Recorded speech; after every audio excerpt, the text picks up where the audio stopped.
que ya puedan ver la pantalla sin espantarse. Y voy a compartirles el programa de dibujo, muchachos. Voy a compartirles el programa de dibujo. Va, ahí está.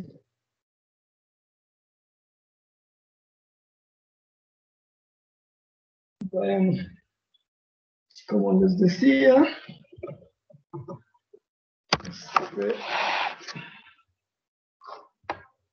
vamos a empezar. Ya terminamos los 3 primeros capítulos del libro de Schulz. Lo que sigue, pues como les comenté al inicio del curso, nos vamos a llevar de corridito el Schulz, así que lo que corresponde pues es iniciar con el capítulo 4. Miren, los 3 primeros capítulos tienen que ver con relatividad y análisis tensorial, como ya vimos. Pues gran parte, pues solo excepto por el primer capítulo, los demás, pues son los otros 2 que hemos visto, pues son esencialmente de matemáticas. Bueno, con una formalidad al nivel de la física. No es un curso formal. Lo que sigue ahora es ver un poquito de física. Y ustedes, si ven el libro, verán que el capítulo 4 pues trata sobre lo que Schulz llama fluidos. Ustedes dirán, bueno, este profesor cada vez está peor, porque se supone que es un curso de relatividad general y primero empieza con relatividad especial. Y ahora quiere ver fluidos, que en principio no tienen nada que ver con relatividad general, lo cual no es totalmente cierto. El estudio de fluidos nos va a permitir definir un objeto que es fundamental en la relatividad general.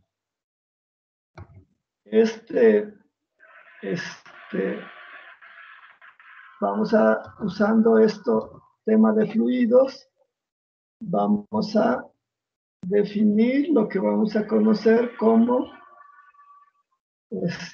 fuente del campo gravitacional.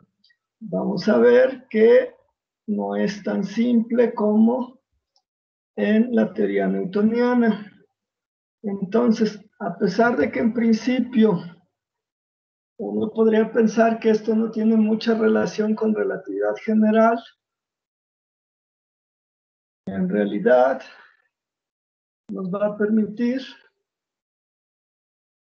comprender ciertas nociones relevantes en relatividad general.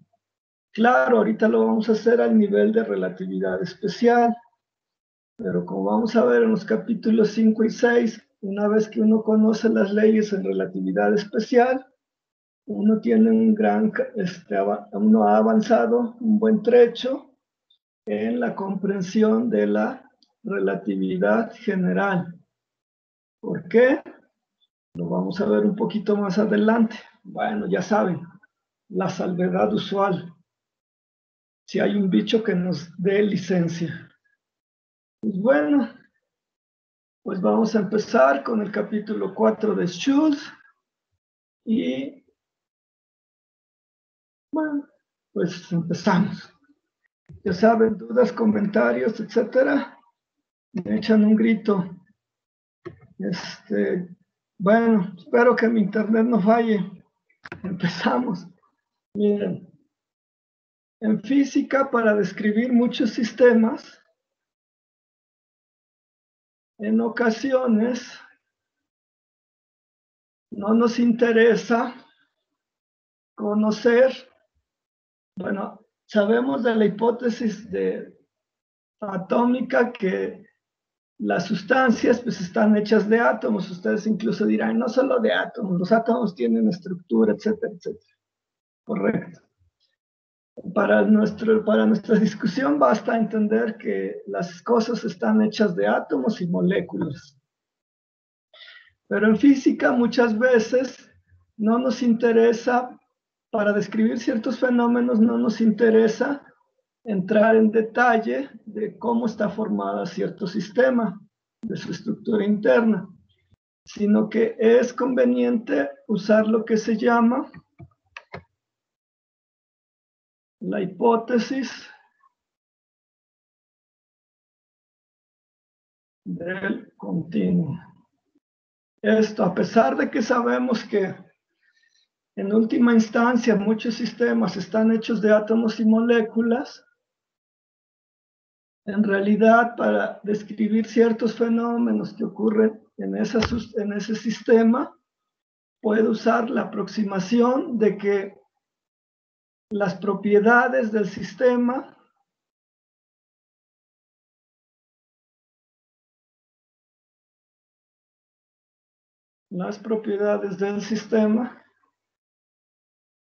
se describen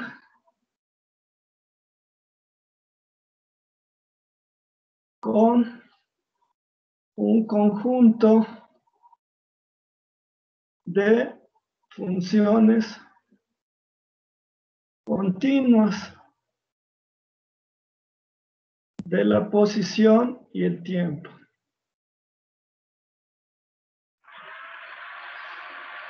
Por ejemplo, si a ustedes les interesa describir las propiedades del agua que tienen en una taza, pues en principio, para ciertas situaciones no les interesa decir qué lugar ocupa cada molécula de agua en determinado tiempo.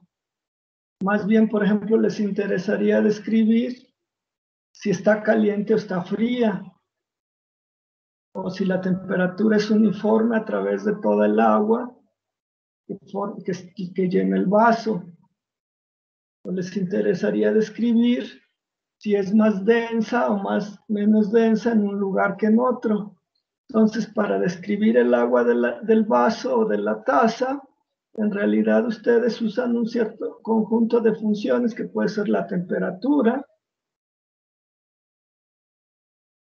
la densidad,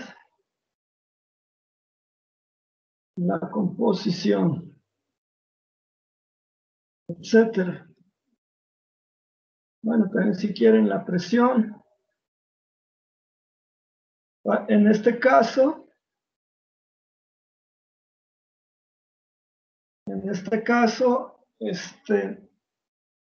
les interesa más bien dar una descripción no tan detallada, pero que es útil para lo que ustedes quieran, para lo que ustedes quieren describir en el sistema. Y en este caso, este conjunto de funciones continuas les da una caracterización aceptable del sistema. Entonces, cuando usan este conjunto de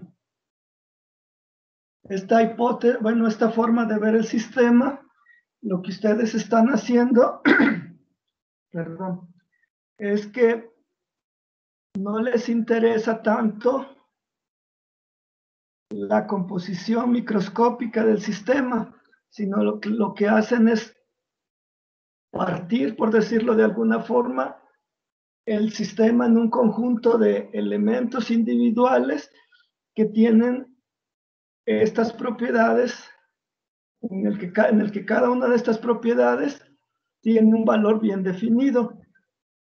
O sea,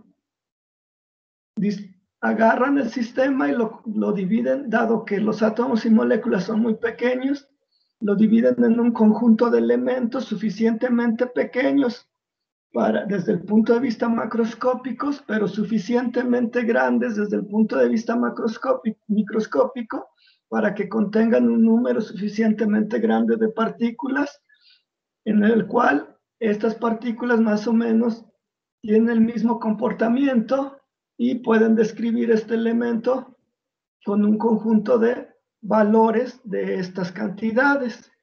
Entonces, cuando pueden hacer eso, ustedes dicen que están trabajando con una hipótesis de continuo. Esto es, describen el material como si fuera continuo, a pesar de que ustedes saben que en última instancia está hecho de partículas, de átomos y moléculas. Bien, esa hipótesis del continuo, pues la pueden usar en muchos sistemas, por ejemplo, en sólidos, líquidos, gases. Bueno, aquí gases suficientemente densos. Si ya están muy rarificados, ¿cómo sería en español? Rarificados. Entonces posiblemente no funciona. Entre estos, uno puede decir, dentro de la hipótesis del continuo, ¿qué es lo que hace diferente a los sólidos de los líquidos y los gases? Cuando estoy en clase presencial, pues les pregunto, pero ahorita pues es medio difícil. Así que me sigo derecho con el rollo. Bueno, lo que hace diferentes del sólidos, de los líquidos y los gases es su respuesta a fuerzas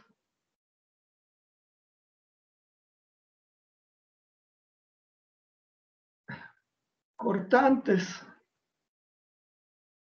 Esto es cuando ustedes tienen, por ejemplo, una caja, un sólido un tronco de un árbol, por ejemplo, un pequeño tronco de un árbol, y ustedes lo empujan. Usualmente lo que van a lograr, si aplican la fuerza suficiente, es que todo el tronco se desplace. Lo ponen en el suelo y lo empujan, y lo que logran es que todo el tronco se desplace. Pero si ustedes tienen una cubeta con agua y ponen la mano un poco sumergida y la desplazan, verán que el agua, una porción del agua se desplaza con su mano, pero la que está hasta el fondo difícilmente es perturbada si lo hacen suficientemente lento. Entonces, lo que distingue, y algo similar con un gas, entonces lo que distingue a los sólidos y los líquidos es su respuesta ante fuerzas cortantes. Esto es ante fuerzas que intentan desplazar una capa de la sustancia respecto a otra. Sabemos que en el caso de los sólidos, las fuerzas son suficientes, bueno, las fuerzas dentro del sólido son lo suficientemente intensas para que no haya un desplazamiento sencillo, bueno, para fuerzas estándar, por decirlo de alguna forma. Tendrían que aplicar fuerzas muy grandes para que haya un desplazamiento de una capa respecto a otra. En cambio, en los líquidos, la respuesta es que una capa de líquido se puede desplazar respecto a otra. Ustedes saben que esto que tiene que ver con viscosidad, les voy a aclarar un poquito más el punto más adelante. Ahorita solo estamos platicando. Pues bueno, entonces, cuando las fuerzas, cuando la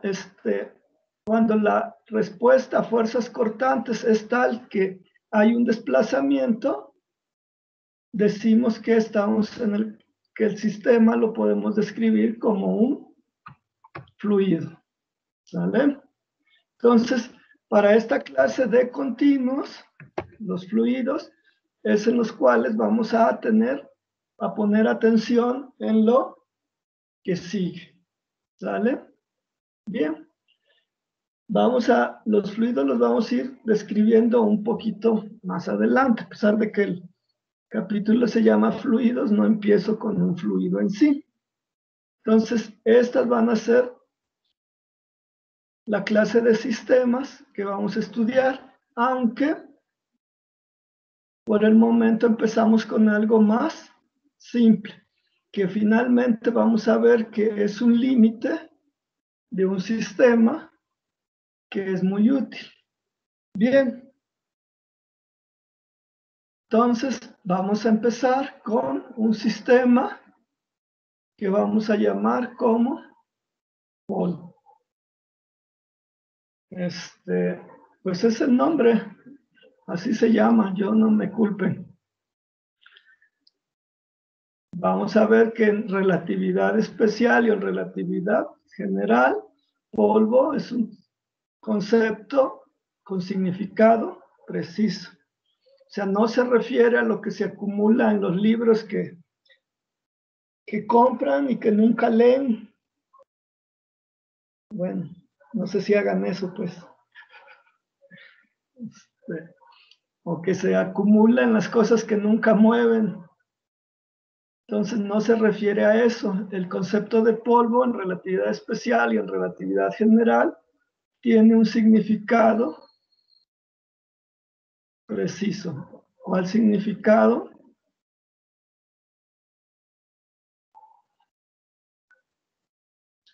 No, preciso. Sí, está bien. Porque estoy pensando si aquí va con C y aquí con S. Pues sí, porque si aquí pusiera S y aquí C, diría preciso. No, está bien. Es preciso. Tiene un significado preciso. Entonces, polvo, para nosotros, bueno, como les digo, como dice Schultz, nadie sabe cómo es que, por qué se le da polvo, por qué los primeros que lo estudiaron le dieron este nombre, y que es el mismo de la sustancia que dice él, que la sustancia que se acumula en los marcos de las ventanas. Yo tampoco sé la historia, así que no me meto, y mucho menos en el concepto. No lo voy a decir porque se está grabando y es una leperada. Esta palabra también tiene otro significado más, ¿cómo diríamos? Más,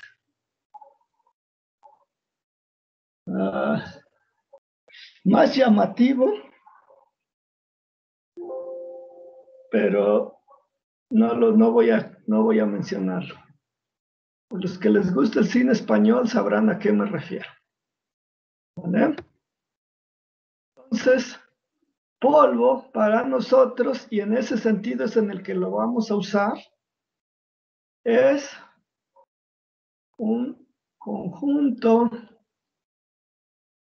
de partículas tal que existe un sistema de referencia en el cual todas las partículas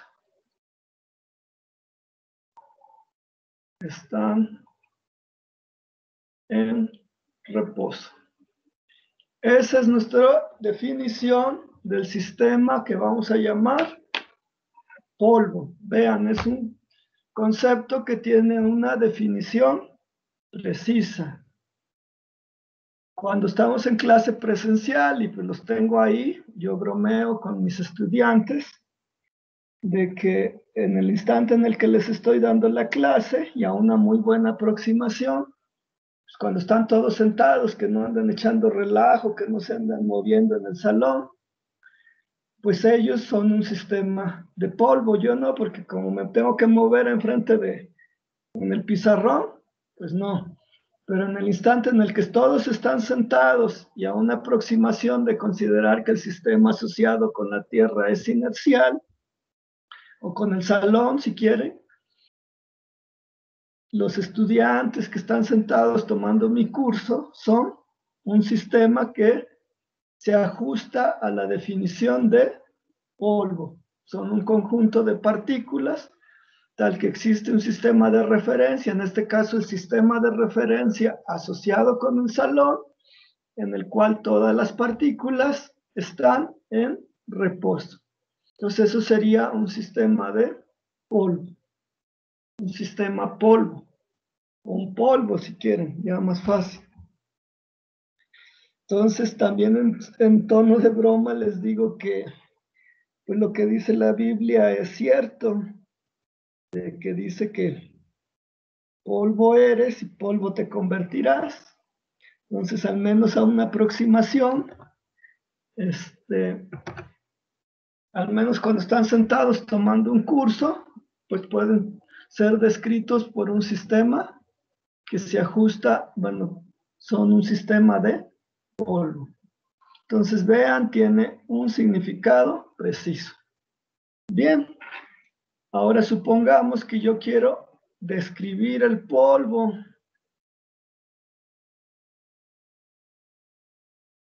Es lo que quiero hacer, describir el polvo. Describir físicamente, me refiero no a decir cosas que no tienen que ver con física. Entonces la pregunta es, ¿qué características puedo usar para describir el sistema polvo? Pues la más fácil sería la siguiente. Cuando estoy en presencial, pues sí, les hago la pregunta y ya me contestan, etcétera, etcétera. Pero ahorita, pues mejor es que yo vaya avanzando. ¿Vale? Entonces, la pregunta más simple que me puedo hacer para describir las características del polvo, pues es preguntarme cuántas partículas existen por unidad de volumen. Entonces, lo que hago es, pues, agarrar y decir N es igual. Permítanme, está sonando mi teléfono.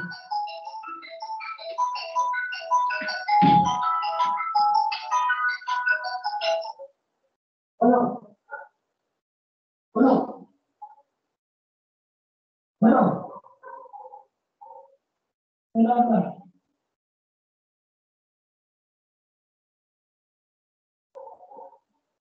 Ya les había dicho que no tengo interés en sus productos. Muchas gracias. Estoy en una clase. Hasta luego.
Perdón, muchachos, pero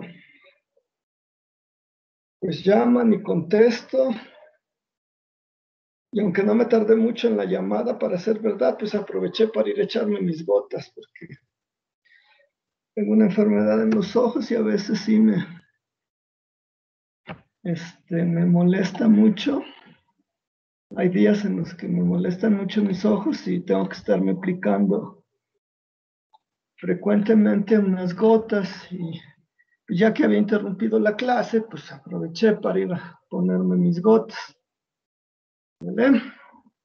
Bueno, voy a continuar. Están viendo el programa de dibujo, ¿verdad? Sí. Sí. Sí. Gracias. Sí, gracias.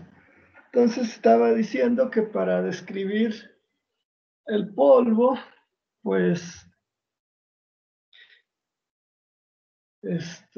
lo primero que me voy a preguntar es cuántas partículas hay por unidad de volumen.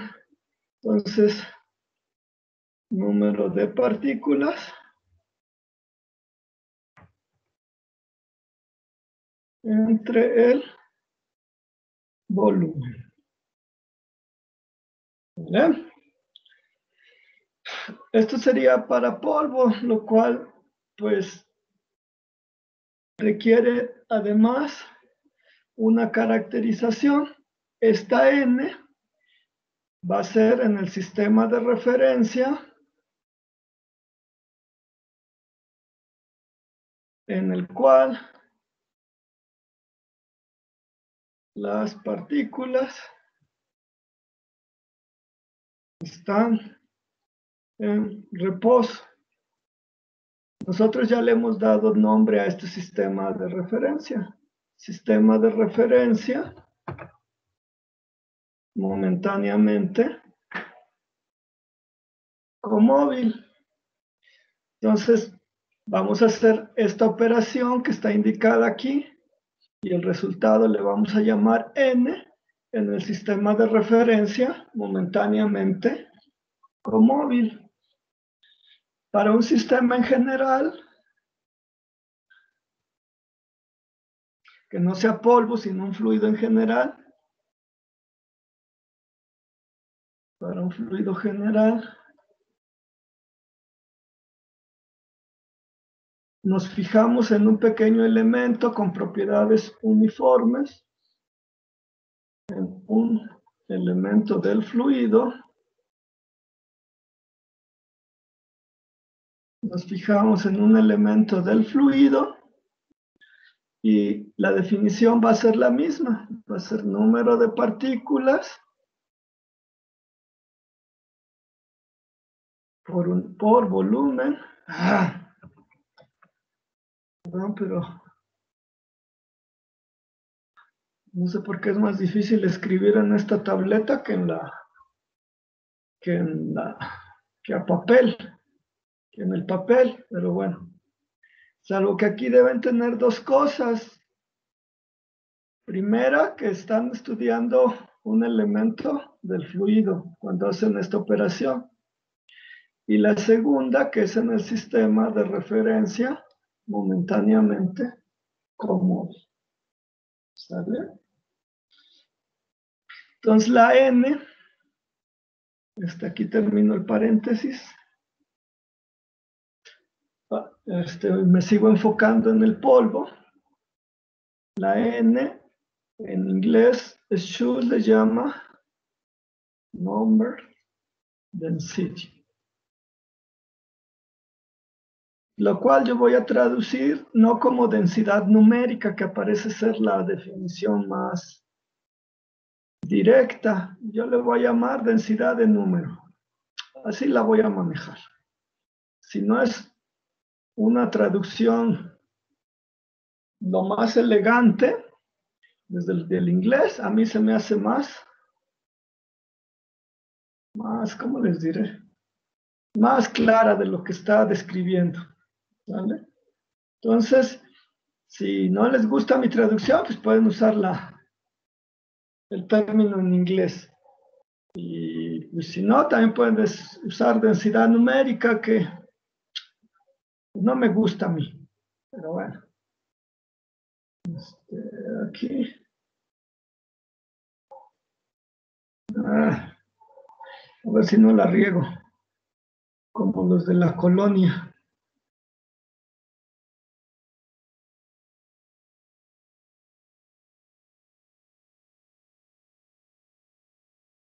No les he dicho por qué digo eso, ¿verdad? Que no la riego como los de la colonia. En algún día, que esté yo de buenos. Hoy no estoy de buenos. Les contaré por qué digo que no la rieguen como los de la colonia.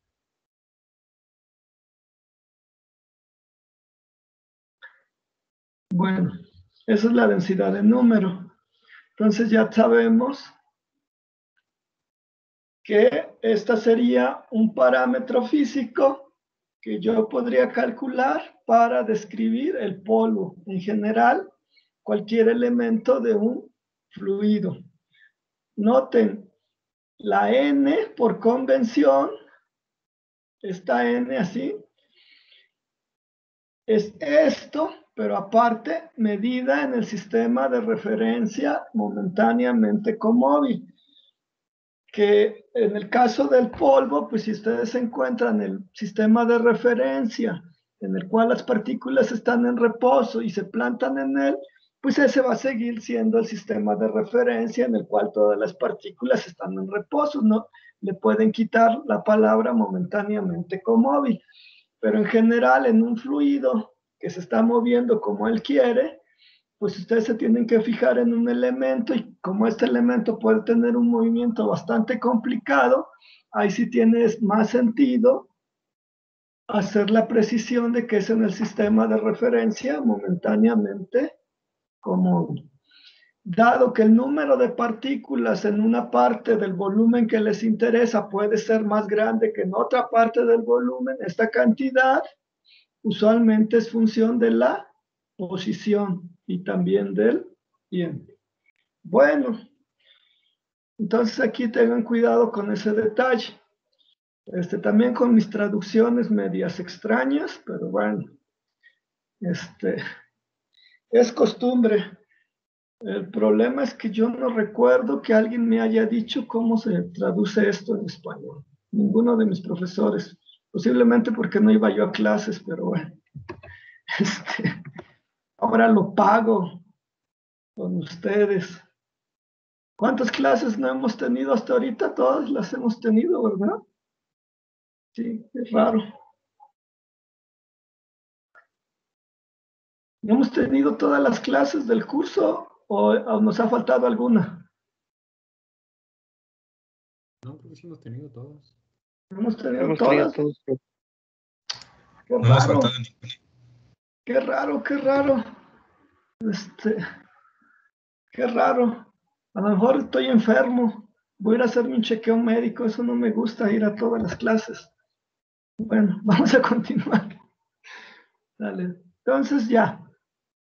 Ahora, bueno, recuerden, en relatividad especial, me interesa establecer relaciones entre las cantidades físicas medidas o determinadas, la palabra que a ustedes más les guste, medidas por el sistema de referencia O y las cantidades medidas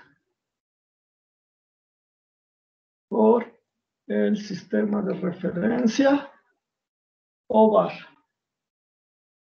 Recuerden, gran parte de lo que estuvimos estudiando son las llamadas transformaciones de Lorentz, que no hacen más que relacionar mediciones de posición y tiempo realizadas por O con las mediciones de posición y tiempo realizadas por O bar.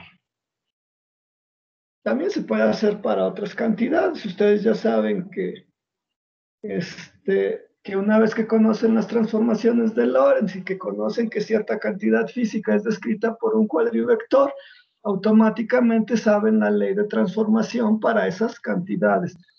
que relaciona las componentes que mide O con las componentes que mide O bar. ¿Sale? Entonces, pues dado que en relatividad una parte importante de lo que se estudia es establecer este tipo de relaciones, pues la pregunta que nos hacemos es si N es la densidad. ¡Ah! No se burlen, es cuando salva el programa de dibujo que dice salvando que este lápiz no responde y hace esas cosas raras. Es la densidad de número en el sistema de referencia momentáneamente como... Recuerden, en el caso de polvo es una exageración decir sistema de referencia momentáneamente conmóvil, pero lo uso porque se aplica en general. ¿Vale? Si N es la densidad de número en el sistema de referencia momentáneamente conmóvil, ¿cuál es la densidad de número en un sistema de referencia que se mueve con respecto al primero?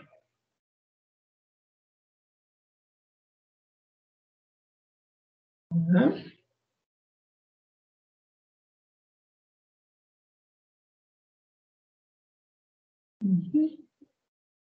Bueno, pues lo que me preguntaría yo, ¿cuánto vale n barra? Que sería la densidad de número que mediría O barra. Estoy suponiendo que O es equivalente al sistema de referencia momentáneamente conmóvil. ¿Sale? Entonces yo recuerdo que en el sistema de referencia momentáneamente conmóvil es el número de partículas entre el volumen. Entonces algo similar tiene que aplicar para n barra.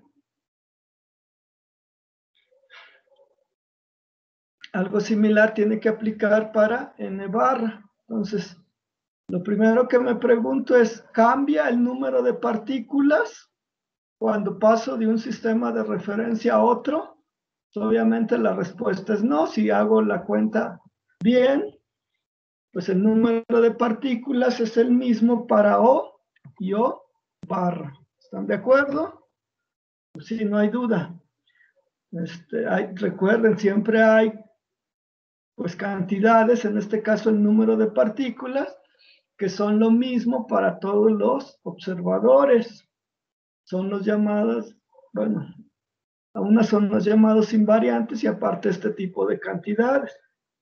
Por cierto, no les he dicho algo. Ustedes verán frecuentemente, no sé, una vez lo escuché en la televisión, que una persona que estaba ahí estaba diciendo que de acuerdo con la relatividad, todo es relativo, lo cual es una afirmación falsa. Es falsa totalmente. La relatividad no dice que todo es relativo. Ustedes ya deben saber que hay cantidades cuyo valor no depende del observador. En particular, cantidades como estas, las contracciones de un covector y un vector, pues tienen el mismo valor en todos los sistemas de referencia. Por lo cual, cuando ustedes, si alguien los quiere impresionar diciendo que en relatividad, la relatividad afirma que todo es relativo, pueden darle una regañada de su vida a esa persona. Decirle, hey, no, hay cantidades físicas En este caso, la que me está interesando, el número de partículas que tienen el mismo valor para todos los observadores.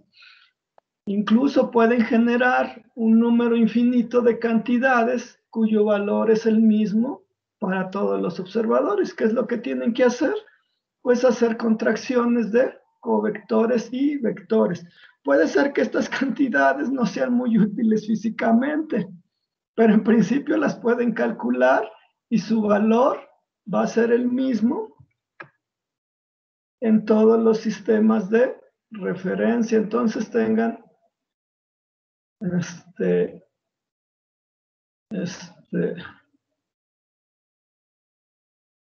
tengan cuidado. Una cosa es que existan y otra es que sean útiles. Espero que no les respondan como a mí me respondió una amiga que dijo esa frase y yo le intenté aclarar este punto y me dijo, ¿sabes qué? No estés. Y una palabra que tiene que ver con fregar, pero en grosero. Entonces, tengan cuidado con ese hecho. Ustedes, si salen de este curso y aprueban y dicen que todo es relativo, pues creo que mi función como profesor no fue muy exitosa. ¿Sale? Entonces, la parte del numerador vemos que no cambia. El volumen, aquí sí tenemos que tener en cuenta que de acuerdo a las transformaciones de Lorentz, las direcciones perpendiculares a la dirección de movimiento no cambian, pero que las direcciones, la dirección en la cual ocurre el movimiento sufre una contracción, por lo cual el volumen es una cantidad cuyo valor depende del sistema de referencia. ¿Sale? Entonces, para calcular n barra, lo que tendríamos que hacer es número de partículas que mide n barra entre el volumen que mide O barra, le voy a poner en paréntesis O. Esta es la misma cantidad para ambos, pero el volumen que mide O barra sería, por ejemplo, delta X, delta Y, delta Z, y por el factor de contracción, que todos sabemos es 1 menos b cuadrada. Bueno, la raíz cuadrada de esta cantidad. Pero esto no sería más que la densidad de número que mediría el observador sin barra. Entonces, vemos que la densidad de número que mide un observador en el cual, respecto al cual las partículas tienen velocidad v, es esta, donde esta cantidad es la cantidad medida en el sistema de referencia momentáneamente conmóvil. ¿Sale? ¿Sí? ¿Están de acuerdo? ¿Están de acuerdo? Pues bien.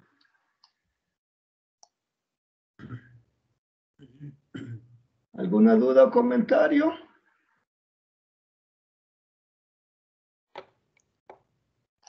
No, hasta ahora todo bien, profesor. Bueno. ¿Quién habló? Porque no los conozco por voz. Ángel. Ángel. Sí. Ok. Ah, ya vi tu foto, estás girado a 90 grados tu foto respecto a la posición usual, no me había percatado de eso. Sí, estoy girado pi radial. No, pi medios, 90 grados. Ah, pi medio, sí. No me quiera, está bien que estoy bien viejito, pero no me quieran ver la cara, todavía no, todavía me doy cuenta. Es que la foto original estaba al otro pi, profe. ¿Mandé? No te escuché, Julio.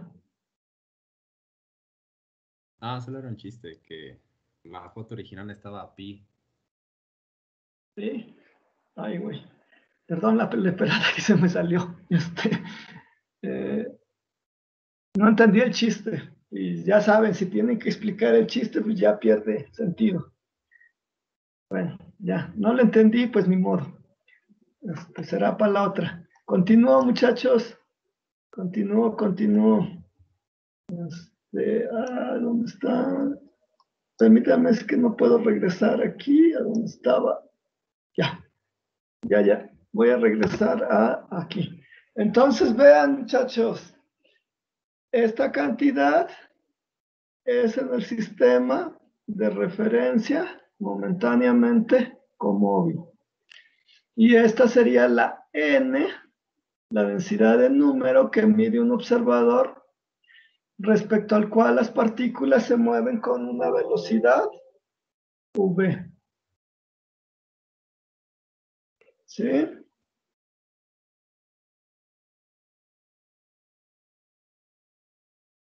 Bueno, entonces vean, esta cantidad tiene una ley de transformación que es esta, siempre y cuando esta sea la que miden en el sistema de referencia momentáneamente conmóvil. Bien, bien. Voy a agregar una página porque aquí ya no va a caber lo que les quiero platicar.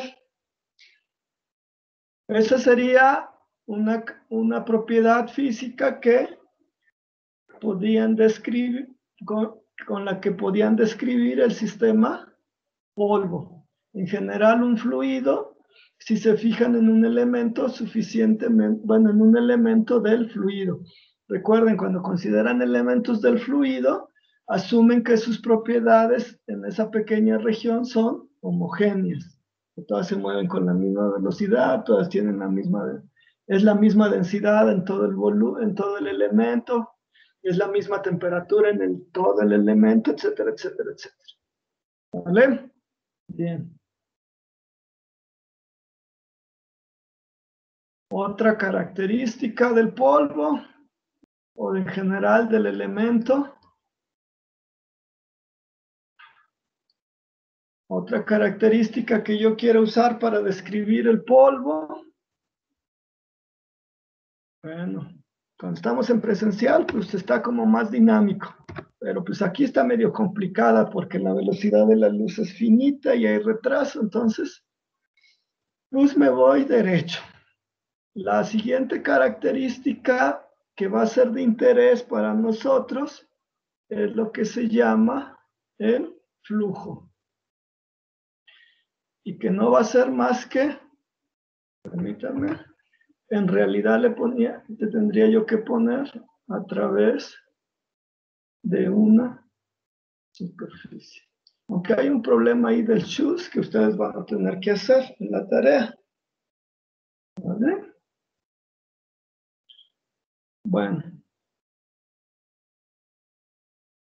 ¿Ok? Y no es más que el número de partículas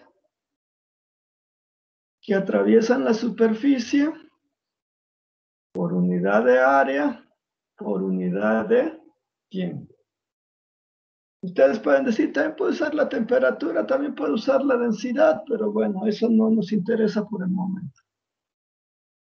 Entonces, esto va a ser el flujo, para lo cual tenemos que usar la siguiente imagen. Por ejemplo,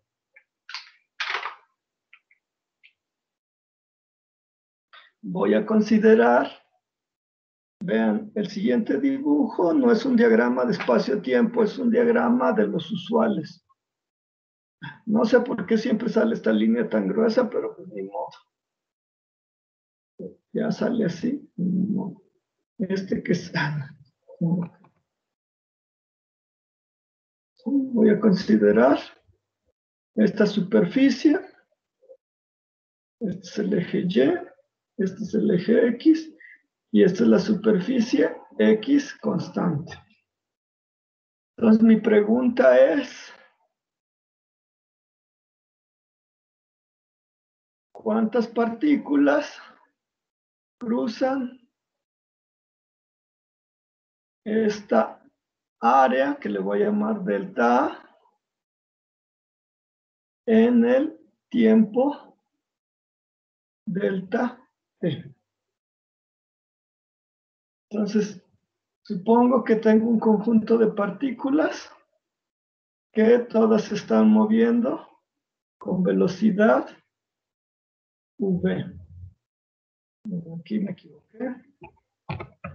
Porque, bueno, así, que todas tienen esta velocidad v.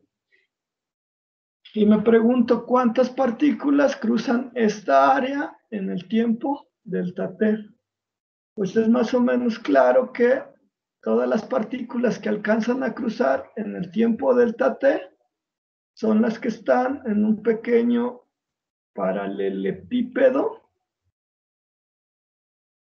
en el cual esta superficie es delta A y esta longitud es v por delta t. O sea, todas estas partículas alcanzan a cruzar esta área delta A en el intervalo delta t. Por lo cual, el flujo sería...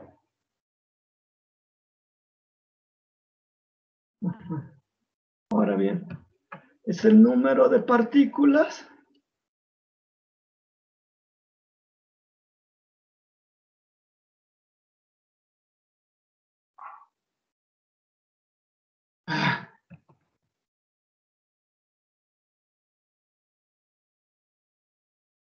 es el número de partículas por unidad de área por unidad de tiempo. ¿Ok? Sí. Ahora, el número de partículas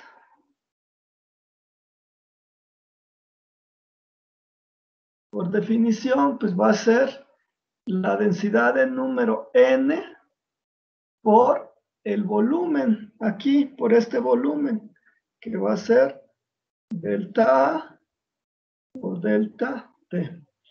Pero dado que las partículas se están moviendo, yo sé que esta densidad de número pues va a ser la densidad de número que mido en el sistema de referencia momentáneamente comóvil entre 1 menos b cuadrada por delta. No, aquí estoy mal. Aquí cometí un error y no me dicen. El volumen es v por delta t. ¿Sí? Y ahora el n barra, pues ya sabemos cuánto es.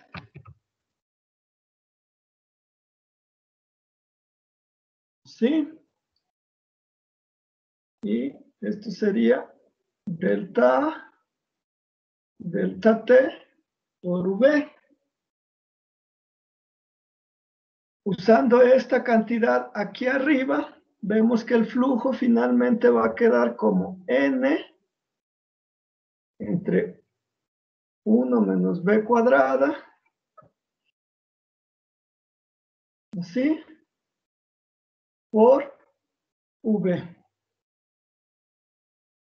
Entonces, este sería el flujo que en realidad aquí le tendría yo que poner un paréntesis, dijera mi compañero, y una especificación que es en la dirección X. ¿Sale? Bien. Ustedes dirán, no, pues el profe hace puras cosas sencillas. Pues sí, por eso, dice un amigo, por eso soy el profesor. Las cosas difíciles las tienen que ser los estudiantes. ¿Sí? Usualmente esta condición, esta situación, perdón, no se presenta frecuentemente.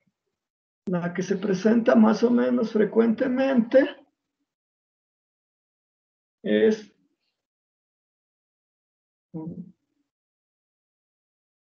este tampoco es diagrama de espacio-tiempo. La situación que se presenta más frecuentemente, otra vez tengo un área delta A, es que las partículas se mueven con una velocidad que no es exactamente perpendicular a el área que se está cruzando. En este caso, igual, otra vez las partículas que van a cruzar en el intervalo delta t, pues son las que están en este paralelepípedo de sección transversal delta A, pero ahora la altura ya no sería la velocidad que llevan las partículas, sino su componente en X por delta T, por lo cual el nuevo volumen, el volumen del paralelepípedo sería delta Bx por delta T. Mejor lo escribo. Delta T Bx. Entonces, otra vez, la densidad de número, pues cambiaría y ahora estaría dada con, bueno, 1 menos b cuadrada, etcétera, etcétera. Y ahora el flujo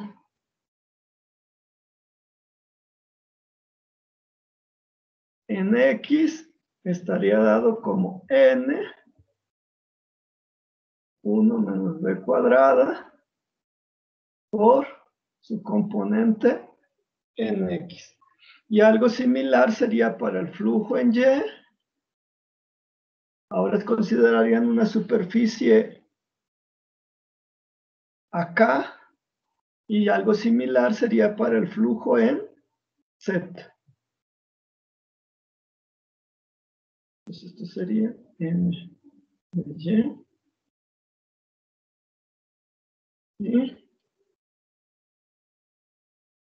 Y bueno, no sé si quepa.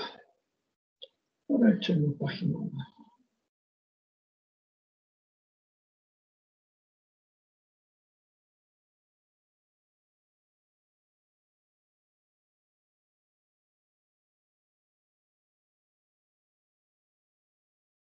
¿Sale?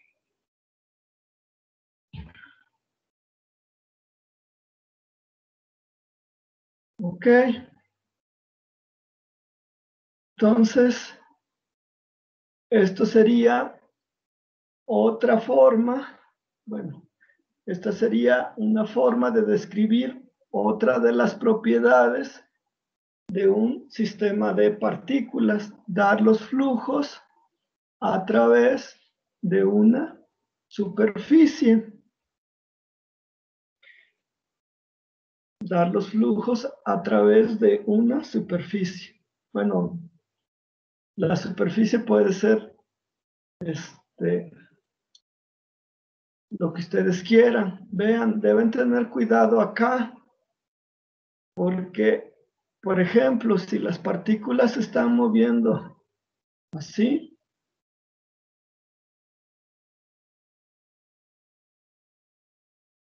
y ustedes consideran una superficie así, que esto sea delta A, entonces ninguna de estas partículas va a atravesar esta superficie. Entonces, el flujo no solo depende del movimiento de las partículas, también depende de la orientación del área. Deben tener en cuenta ese detalle. No solo depende del movimiento de las partículas, también depende del área.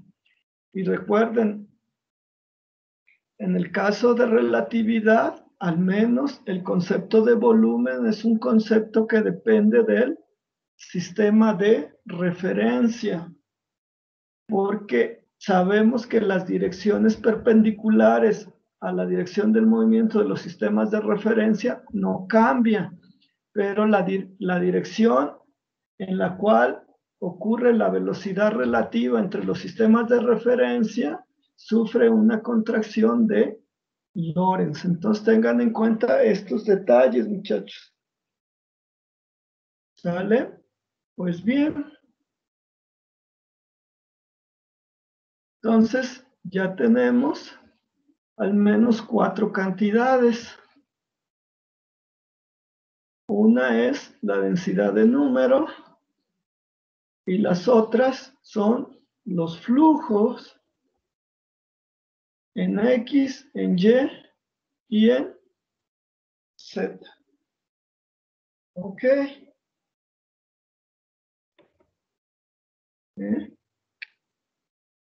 ¿No se duermen? No, todos están acá. Qué extraño, mi internet no ha fallado. A ver si ahorita falla. Bueno, ustedes dirán, ¿por qué está haciendo todo esto el profe? Por lo siguiente. Recordemos lo siguiente. La cuadrivelocidad. No necesito el vector, necesito las componentes. U alfa era de X alfa con respecto al tiempo propio. Y esto es lo mismo que de X alfa con respecto a t, de tau. Ahora si hago esto en componentes, sería lo mismo que de t, de x en dt, de y en dt, de z en dt, por dt en d tau. Pero dt es lo mismo por la fórmula de dilatación de tiempo que gamma delta tau, por lo cual esta cantidad es gamma. ¿Sí? Y todos sabemos que gamma es esto, por lo cual la cuadrivelocidad quedaría como 1 de x, de y, de z por 1 menos b cuadrado. Espero que esto lo hayan usado en algunos de los problemas del capítulo 2 y del capítulo 3, porque de otra forma, posiblemente obtuvieron resultados kilométricos que posiblemente están bien, pero no están en la forma más simple posible. ¿Sale? Ok. Ok. ¿Sí? Entonces vean, si yo defino n igual a nu, lo que obtengo es n entre 1 menos b cuadrada, n bx, 1 menos b cuadrada, n by, 1 menos b cuadrada, n bz. Mi z parece una e. Qué raro. Bueno, mejor la vuelvo a escribir por a ver si me sale mejor. Bueno, mejor un poquito. Ahí está. Ya parece más z que antes.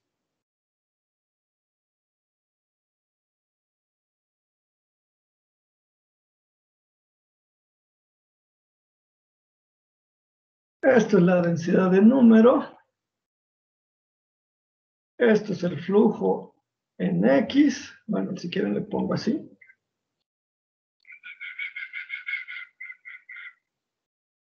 Este es el flujo en Y. Y este es el flujo en Z.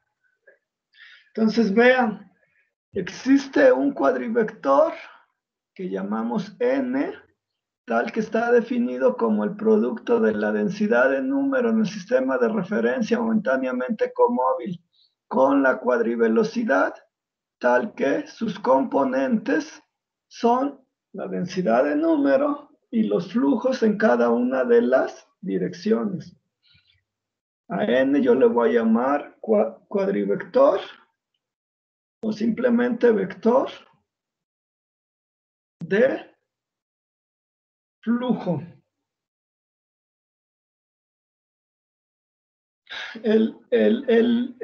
Schulz ocupa un nombre más complicado.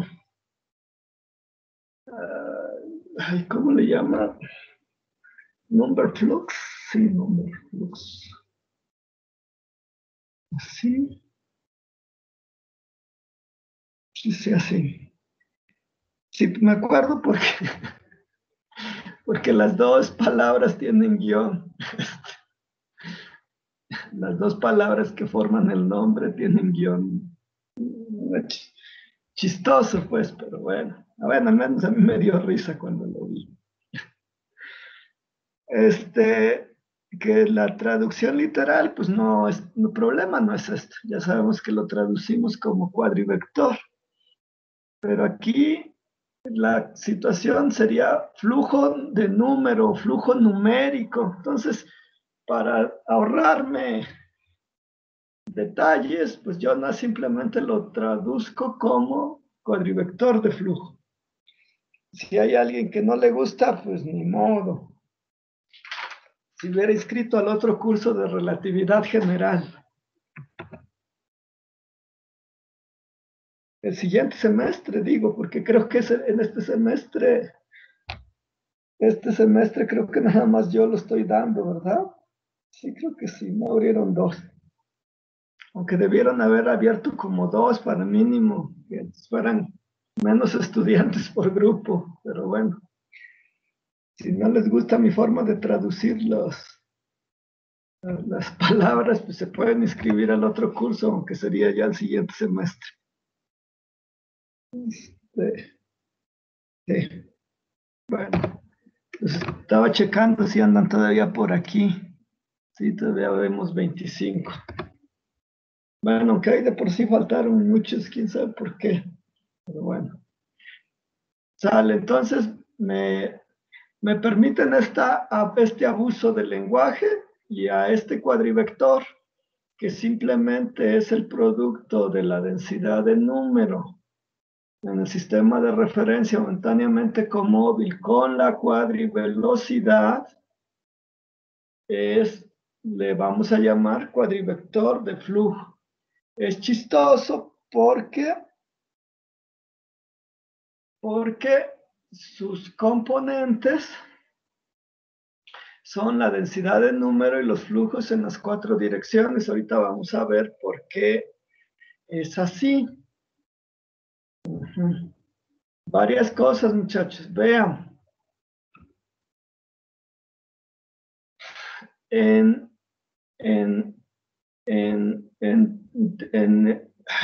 Perdón, es que a veces me trabo. Eso es tartamudeo. Miren, en teoría newtoniana, otra vez me agarró mero que estaba yo. Me agarró en la teoría de Newton, o en mecánica clásica, si quieren.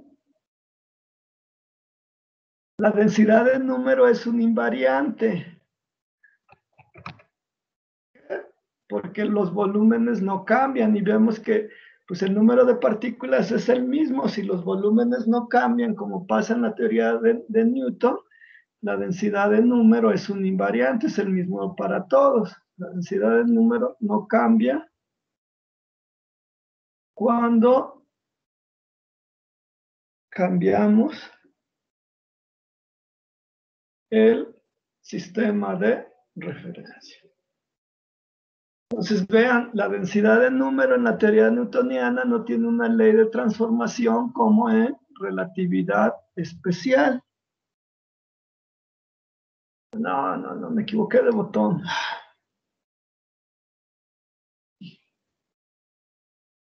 Ya me cansé. Ya parezco el Murillo Karam cuando cuando le estaban preguntando sobre los 43 desaparecidos de Ayotzinapa, que dije que ya se había cansado. Ya me cansé, yo también ya me cansé. Bueno, entonces, ¿qué les estaba yo contando así? Luego se me van luego por estar contando otras cosas. Oigan, ¿estamos grabando? ¿Sí o no? Ya ni me acuerdo. Si alguien puso la grabación, no me acuerdo. Pero bueno. Sí, profesor, sí está grabando. Sí. Y ya dije como 2 leperadas o 3, híjole. Voy a terminar en el tambo, al ritmo que voy. Pues ya ni modo. Bueno. Eso es en la teoría newtoniana. También vean el concepto de flujo. O sea, depende del observador. ¿A qué me refiero? Dado que el tiempo es universal, ¿cuántas partículas atraviesan tal superficie? Depende de la velocidad de las partículas, pero la velocidad de las partículas, de la v de las partículas, pero la velocidad de las partículas depende del observador en mecánica newtoniana. Porque si no es lo mismo que midan la velocidad respecto a un observador en reposo que respecto a un observador que va a la mitad de a v sobre 2 de la velocidad de las partículas. Entonces el número de partículas que atravesaría una superficie de acuerdo a tal uno u otro observador sería diferente. Entonces vean, el concepto de flujo depende del observador en mecánica newtoniana, que hemos logrado en relatividad especial. En cambio, en relatividad especial tenemos un cuadrivector n. Esto es, recuerden, n es un objeto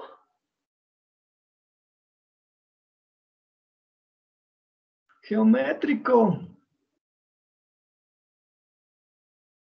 Lo único que cambia son sus componentes, pero el objeto, las n sí dependen del observador.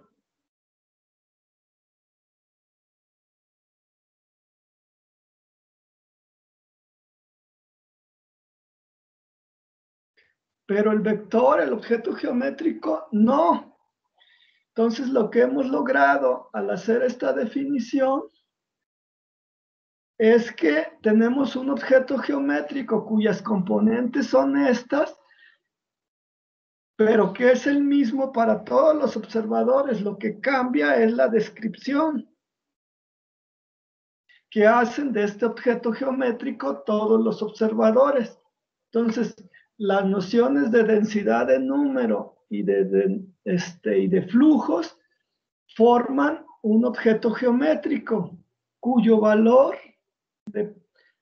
valores dependen del observador, pero el vector es el mismo para todos, lo mismo que ya sabíamos. Más o menos es lo que pasa con el concepto de energía y momento de mecánica newtoniana, que los juntamos en el concepto de cuadrimomento.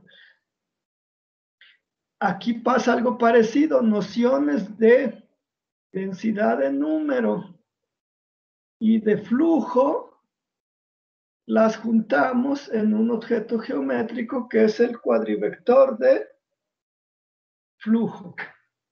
¿Sale?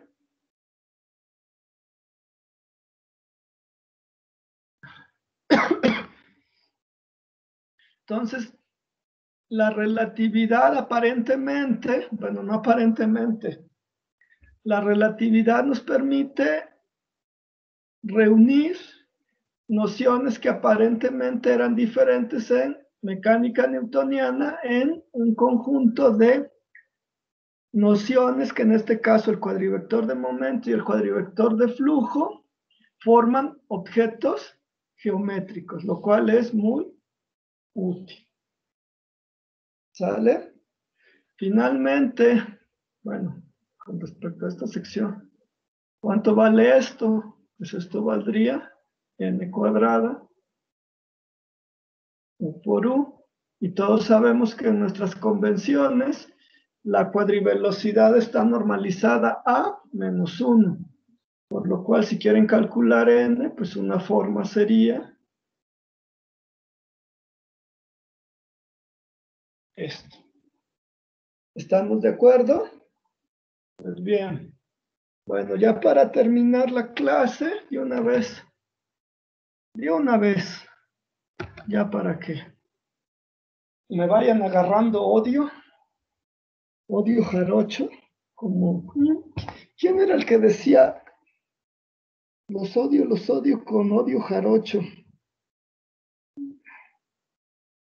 El ratón Crispín. Sí, creo que sí, así se denominaba, pero no me hagan caso. Para que... El ratón Crispín, profe. ¿No habló? ¿Verdad? Ese es el personaje que usted estaba diciendo. ¿Sí es el ratón Crispín? Sí. Para que vean, todavía mi memoria funciona. Gracias, fue Aileen la que habló. Sí, gracias, Aileen. Gracias. Entonces, para que me vayan agarrando odio jarocho, como el ratón Crispín. Pues ya me acordé por qué me acuerdo que es el ratón Crispín. Ya. Fue una travesura que hice. Sí, cierto. Ya, algún día les cuento. Ahorita déjenme acabar la clase porque tengo que irme temprano, ahora sí. Déjenme acabar la clase. Solo me falta una sección, un pedazo. Voy a terminar, muchachos. ¿Sale? Entonces se me fue ¿qué es lo que sigue? Por estar echando por estar echando relajo. Ya me acordé. Perdón, muchachos, es que se me va la onda, es ya la edad. Sí, vamos a hacer lo siguiente. Vamos a verlos, vean, cuando definí estas cantidades, muchachos, cuando definí los flujos, usé diagramas usuales, vean, X, Y, hasta incluso les dije, no es diagrama de espacio-tiempo. Ahora lo que quiero ver es cómo se ve el flujo usando un diagrama de espacio-tiempo. Voy a recorrer esto. Bueno, no. Entonces voy a hacer mis ejes. ¿Sí? Y voy a necesitar una superficie. Otra vez esta sería, esta ya no es la superficie, esta es la línea de mundo de la superficie X igual a constante, porque aquí la superficie en realidad necesitaría yo otras dos dimensiones para dibujar delta Y y delta Z. Entonces, esta sería la superficie de mundo de la superficie, bueno, no es línea de mundo, sería el volumen de mundo de la superficie X constante. Aquí va T, porque este sí es diagrama de espacio-tiempo, y esta es X. ¿Sale? Entonces, a mí me interesa determinar el número de partículas que cruzan esta superficie y voy a tomar un intervalo de tiempo, delta T igual a 1. Entonces voy a poner aquí delta T igual a 1 y también voy a considerar, ya me equivoqué, delta Y, delta Z igual a 1, o sea, estoy considerando un área transversal, delta A igual a 1. ¿Por qué cada vez escribo más feo? Ya. Si mi letra era hermosa cuando yo tenía esa edad. No es cierto. Siempre he escrito muy feo. Y ahora más con esta cosa, la verdad. Una vez me puse a a ver cómo se le hacía para que escribiera yo mejor. La neta no encontré una forma de escribir mejor, pero ya ni modo. Entonces voy a considerar las líneas de mundo de las partículas que atraviesan esta superficie. Vean, todas estas partículas, las líneas de mundo de estas partículas, son capaces de atravesar esta superficie. Si quieren, las prolongamos en el intervalo delta t igual a 1. Entonces, el flujo en X, como ya sabemos, es el número de partículas que atraviesan la superficie delta A en la unidad, bueno, el flujo es el número de partículas por unidad de área por unidad de tiempo. ¿Estamos de acuerdo en eso? Pero dado que aquí el área transversal vale 1 y me está interesando un intervalo de 1, pues en realidad el flujo es el número de líneas de mundo que cruzan esta sección del volumen de mundo, que cruzan, ya me equivoqué, esta cosa que le llamamos delta T. ¿Vale? Entonces vean, entonces el flujo en X es el número de líneas de mundo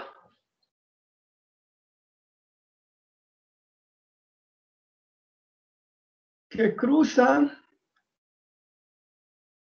el volumen, le voy a poner volumen entre comillas, delta T igual a 1. Bueno, el libro le pone menos delta T, es una cuestión ya más técnica que no voy a discutir aquí. Y el área delta A igual a 1, ¿vale?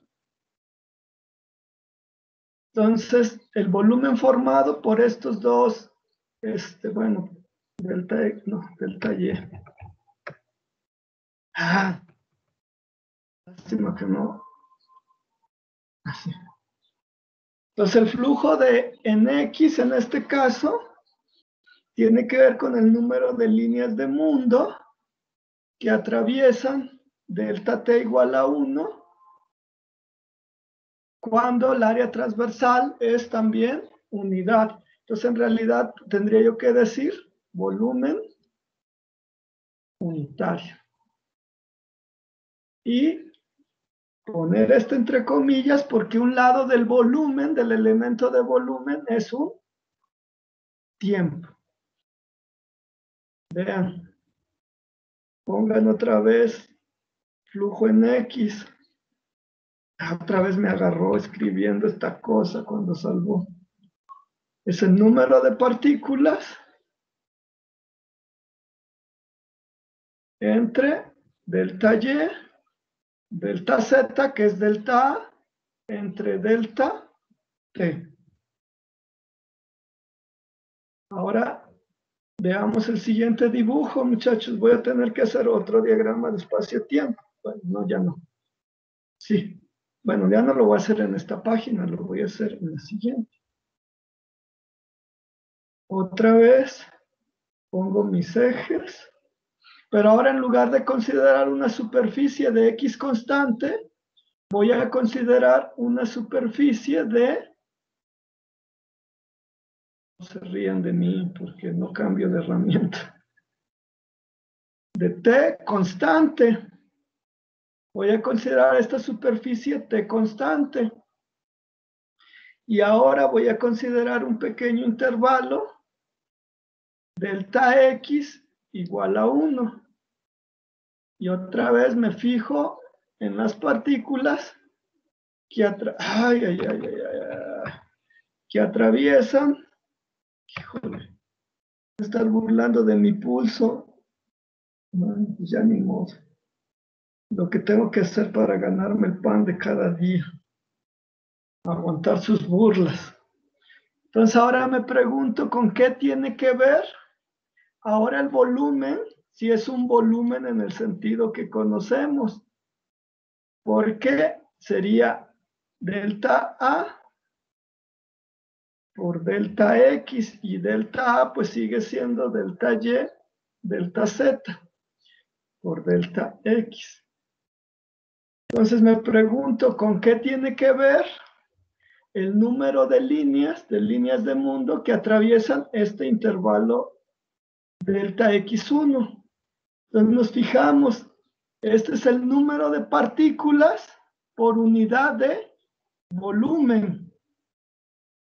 Este flujo que está pasando ahí, que le llamo flujo en T, sería número de partículas entre delta X, delta Y, delta Z. Pero esto no es más que nuestra definición de densidad de número. Entonces, ¿a qué hemos llegado? Que la densidad de número sí es un flujo. La densidad de número es un flujo. Es un flujo. Pero es un flujo a través de una superficie T igual a constante. Esto es N, es un flujo temporaloide a través de una superficie de T constante, temporaloide. Esto es N para el cuadrivector de flujo, todas sus componentes son flujos, porque la densidad de número es un flujo temporaloide. Las otras tres cantidades, pues desde el principio las definimos como flujos. Entonces, todas las componentes del cuadrivector de flujo son flujos. Si tenemos en cuenta que N es un flujo temporaloide. Esto es a través de T igual a constante. ¿Sale, muchachos? Bueno. ¿Dudas? ¿Comentarios? ¿Qué horas son? Ya son las 2:10. Ya son las 2:10. Bueno.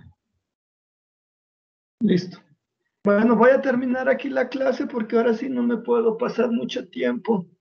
A ver si la otra sí puedo tener un poco más de tiempo para avanzar un poquito más, porque ya tenemos el tiempo encima. Ya.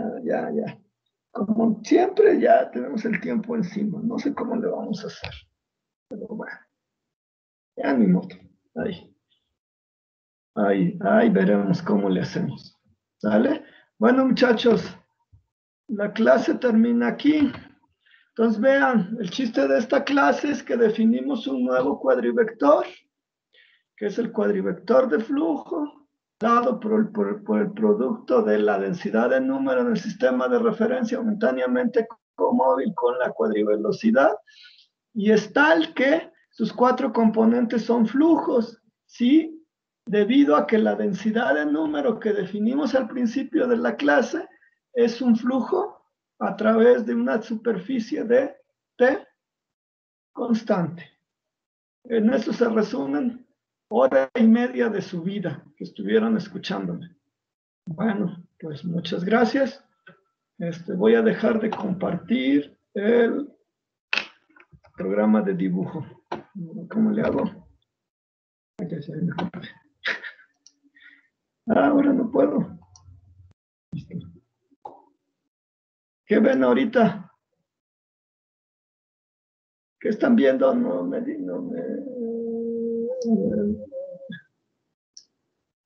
¿Qué ven ahorita? ¿Nada? Ah, nada. Entonces voy a prender mi cámara, no se espanten. Ahí voy. ¿Debo aparecer? Ahí está, no se espanten.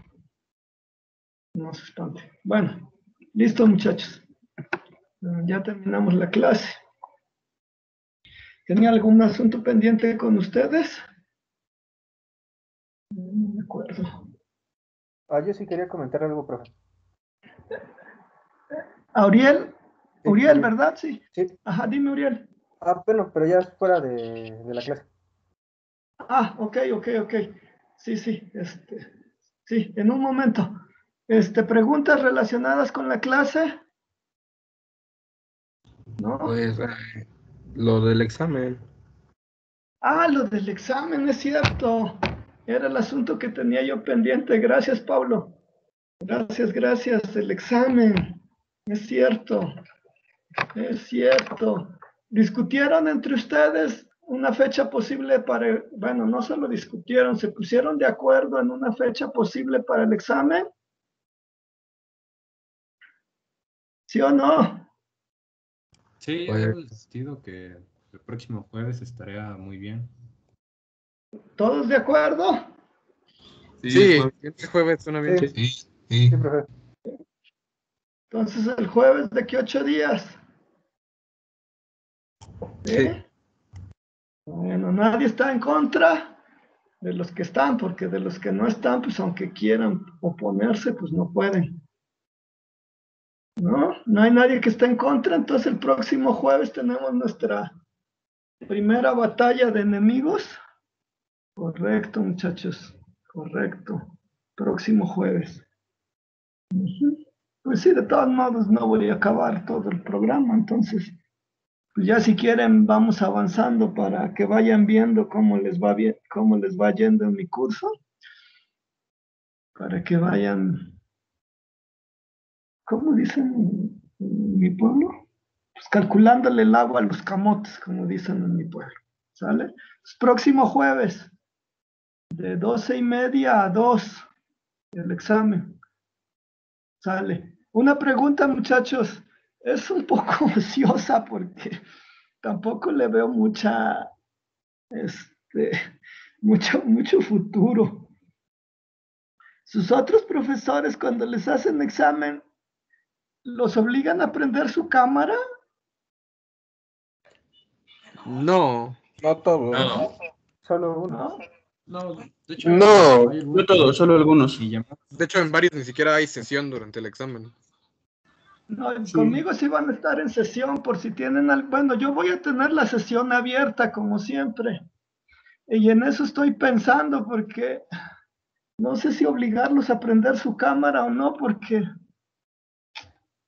aparte son 33. Si yo los quisiera estar observando, pues mi pantalla se divide en 9 cuadritos. Y la verdad, no sé, por ejemplo, ahorita están Aileen, Ángel, Oscar, Montserrat, Uriel, Stephanie, Paulo, Julio César e Ignacio. Son los 9 que se ve su recuadro, pues de un tamaño de, no sé, 5 centímetros por 10 centímetros, pongan. No, tampoco tengo una pantalla tan grande. 3 centímetros por 5 centímetros se ve un cuadrito en mi pantalla. Y los demás, pues abajo me parecen solo unos círculos muy pequeños. Y por ejemplo, no sé cómo hacer para que si yo quisiera ver, por ejemplo, la cámara de EF, que es Enrique Ríos, no sé cómo moverlo de ahí a donde están los cuadritos. Entonces, ¿cómo los vigilan? ¿Confían en ustedes? Pues sí. Pero yo soy muy desconfiado. Muy desconfiado. Muy desconfiado. Híjole, pues voy a ver cómo le hago. ¿Podré conectar mi computadora a mi pantalla de televisión, que está un poquito más grande, para ver si puedo Bueno, voy a parar la grabación porque ya estoy diciendo puras estupideces. Ya paro la grabación.